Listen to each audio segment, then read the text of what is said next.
We transplant about a third of our kids for cancer, and when you do a liver transplant on a baby who's had cancer, who's been through a ton of chemo, and they come back in and you see them 3, 4, 5 months after their transplant, and they're growing and they're running around the place and they're just, you know, happy, and their parents, of course, are happy and relieved that a lot of the ordeal is over. It's just hugely rewarding, and we're very, very lucky to be able to participate in that.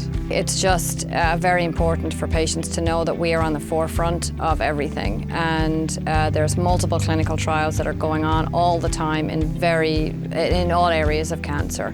And I think for patients to know that we are expert in not only current care but also looking to the future for future care, it just keeps us current and keeps us up to date. And I think patients should be comforted by the fact that we are in both of those roles.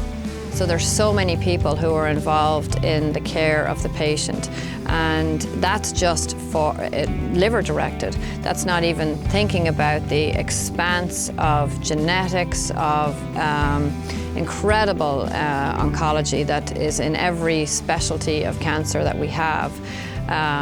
So I just think Siteman has everything, really, and not only that, but the doctors who work in Siteman are phenomenal. So it's not just about the fact that the facilities are here. We really have and attract, I think, the best doctors in the country to work here to care for patients with cancer. Right after surgery, we don't always have their pathology back.